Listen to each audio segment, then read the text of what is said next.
আপনার নিজেকে কন্ট্রোল করার জন্য যদি আপনার চাবিটা আপনার হাতে না থাকে, নিজের কন্ট্রোলের চাবিটা অবশ্যই আপনার নিজের হাতেই রাখা উচিত। কিন্তু যদি তারপরেও নিজেকে কন্ট্রোল না রাখতে পারেন, যদি সবসময় পথভ্রষ্ট হয়ে যাওয়ার সম্ভাবনা থাকে, যদি সবসময় দুনিয়া নিয়ে সবসময় পড়ে থাকার মানে এনজয় করার এই মন মানসিকতা সবসময় আপনার মধ্যে লালিত হয়, যদি পথভ্রষ্ট হয়ে যাওয়ার সম্ভাবনা সারাক্ষণ আপনার থাকে, যে আল্লাহ তাআলাকে আপনি সবসময় ভুলে থাকেন, তো একটা জিনিস টেকনিক আপনি ফলো করতে পারেন।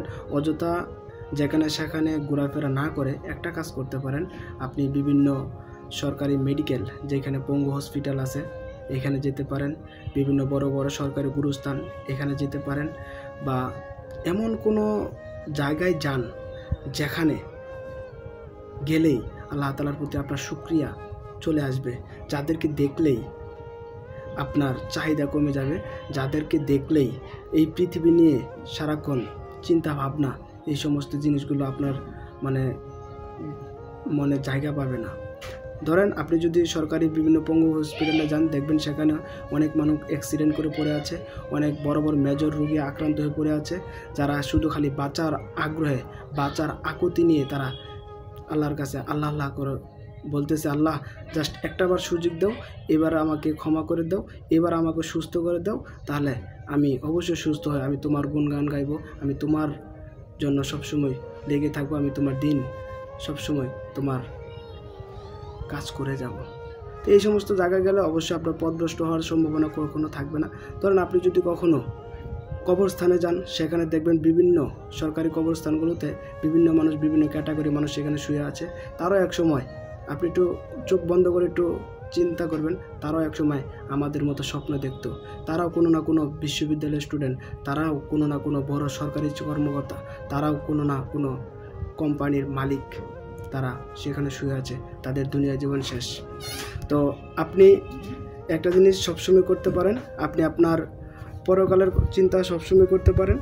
আর এই সমস্ত যখন আপনি চিন্তা করবেন, বিভিন্ন কবরস্থানে যান বা বিভিন্ন সরকারি গুরুস্থান পঙ্গু হসপিটালে যান, এই সমস্ত জায়গাগুলো গেলে আপনার নিজের কন্ট্রোলের চাবিটা আপনার কাছে চলে আসবে, পথভ্রষ্ট হওয়ার সম্ভাবনা থাকবে না, সবসময় আল্লাহ তাআলার কথা স্মরণ আসবে। দেখেন কালকে আমি শবে বরাতের রাত্রিতে আমার ভালো লাগতেছিল না, হতাশা কাজ করতেছিল।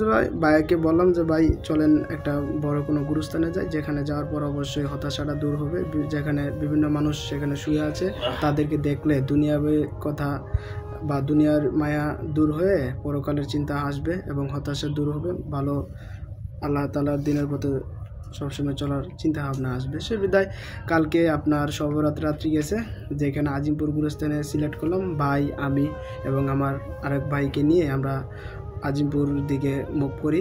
তো একটা জিনিস খেয়াল করে দেখলাম, যেটা আমি আমার লাইফে ফার্স্ট দেখলাম।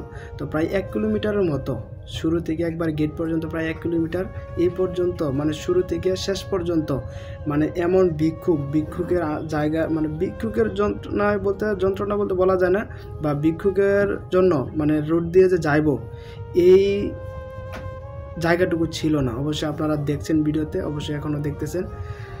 তো একটা জিনিস দেখলাম কি, যেখানে প্রায় 100%-এর মধ্যে 95%-ই অথেন্টিক রিয়েল তারা ভিক্ষুক, এবং তাদের বিভিন্ন শারীরিক অঙ্গহীন, বিভিন্ন অঙ্গ নাই বা বিভিন্ন কোয়ালিটির, যাদেরকে দেখলে আল্লাহ তাআলার কাছে শুকরিয়া আদায় হয়, যেটা যে হয়তো তাদের মতো আমাদের অবস্থা এরকম হতো। তো তাদের এই দৃশ্য দেখে আল্লাহ তাআলার কাছে তখনই সিজদা দেওয়ার ইচ্ছে জাগছে, যে আল্লাহ তাদের থেকে অনেকটা আমাদের ভালো রাখছেন। তো এই একটা কি, যে মানুষের চাহিদা শেষ হয় না। আপনাকে যদি আজকে 1 লাখ টাকা দেওয়া হয়, পরের দিন আপনার 2 লাখ টাকার চাহিদা জন্মাবে। যদি আপনাকে 5 লাখ টাকা দেওয়া হয়, 10 লাখ টাকার চাহিদা জন্মাবে। আজকে যদি আপনার 2টা বাড়ি হয়, আপনি 3য় নম্বর বাড়ির জন্য আকুল হয়ে থাকবেন। আজকে যদি আপনার ঢাকা শহরে ধরেন 5টা বাসা, আপনি 6ষ্ঠ বাসাটা করার জন্য আপনি সারাক্ষণ কিভাবে কি করা যায় এই চিন্তাই করবেন। দেখবেন পৃথিবীর সবচেয়ে যে ধনী, সে সবসময় সেই ধনীর অস্তিত্বটা ধরে রাখার জন্য সে ওই ধনী পর্যায়ে থাকার জন্য যা করা সেটাই করে। মানুষের চাহিদার কমতি নেই। আজকে যদি আপনার একটা মোটর সাইকেল হয়, পরে প্রাইভেট কারের মালিক হওয়ার জন্য আপনি সবসময় আকুল হয়ে থাকবেন। যদি আজকে আপনার প্রাইভেট কার হয়ে যায়, আপনি পরবর্তী ধাপ আপনার যেটা প্রয়োজন, চাহিদার কোনো শেষ নাই। আপনার আল্লাহ তাআলা আপনাকে যত দিবে আপনি তত আরও বেশি চাইবেন। কিন্তু যখন আপনি এই যে পঙ্গু হসপিটাল বা বিভিন্ন আল্লাহ তাআলার সৃষ্টি যাদেরকে দেখলে আপনার আল্লাহ তাআলার শুকরিয়া চলে আসবে, বা বিভিন্ন কবরস্থানে যখন যাবেন তখন আপনার চাহিদা কমে আসবে, আল্লাহ তাআলার প্রতি শুকরিয়া জন্মাবে, বা রাস্তার যে পথ শিশু আছে তাদেরকে দেখলে আপনার আল্লাহ তাআলার প্রতি একটা শুকরিয়া অটোমেটিক চলে আসবে। এর জন্যই যে যদি হতাশা কাজ করে ভালো না লাগে তো এই সমস্ত জায়গা সবসময় পর্যবেক্ষণ করুন, অযথা সময় নষ্ট না করে এমন কিছু করেন যেটা আল্লাহ তাআলার অন্য সব সৃষ্টির উপকারে আসবে। এমন কিছু করেন না যেন আপনার দ্বারা অন্যের ক্ষতি হয়, এমন কিছু করেন না। তো ধন্যবাদ সবাইকে। আসসালামু আলাইকুম রহমতুল্লাহ।